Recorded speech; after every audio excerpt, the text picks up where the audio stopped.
تبون راجل الزهرة الفايحة اللي عينوه الجنرالات النقوشة خرج بقرار جديد، وهو تمويل المشاريع في إفريقيا بأموال الشعب الجزائري وقيمتها $1,000,000.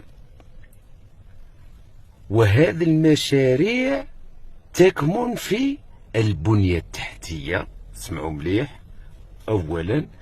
ثانيا المياه والمرافق الصحية والتعليم، صدق أو لا تصدق. وعندنا في الشعب الجزائري يعاني من هذه الأربع اللي ذكرتها لكم درك. البنية التحتية في الجزائر زيرو، تمشي فوق الخرا، فوق الخرا، الخرا يمشي معاك برا. ما كانش بنية تحتية في الجزائر، لا طرقات، لا، ما كاين والو في الجزائر. المياه كارثة، لا توجد مياه في الجزائر. العين ما تجيش بال15 يوم في العاصمة، فما بالك في المناطق الظل، مناطق النائية. الناس ما لقتش باش تغسل. تخيل درجة أن الجزائري كي يخرى يمسح بالحجر. الريحة تاع الخرا في الجزائر أصبح يعانون منها في جنوب إفريقيا. إفريقيا كامل ريحة الخرا وصلت لمرسيليا بسبب المياه اللي ما كانش، وربي سبحانه زيد الأمطار ما كانش. اليوم لا باس، صبت شوية ما عليهاش. التعليم، تعليم كارثة.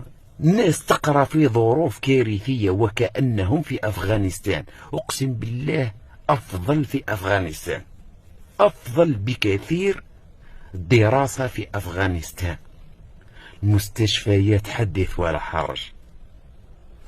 براديل، احنا عندنا المستشفى وكأنه بورديل. تعرف معناها بورديل؟ خنز، الفوحة، الوسخ، ما تلقى ما تشوف، الناس تموت. احنا اللي نروح المستشفى وكأنه رايح الغزة، قادر يقصف في أي لحظة، قادر يموت في أي لحظة. كارثة، كارثة حقيقية. المستشفيات، الصحة زيرو. الناس راهي تموت كل يوم، كل يوم بالعشرات بسبب الأزمة الصحية اللي كاينة في الجزائر. ويقول لك علاش تهضر، علاش راك تهضر على تبون، علاش راك تهضر على الآخر، علاش راك تهضر ذراع. كيفاش ما تهضرش؟ تسكت على الظلم. ربي خلقنا أحرار يا الجزائريين، حنا ربي خلقنا أحرار. وش بيكم؟ وش بيكم؟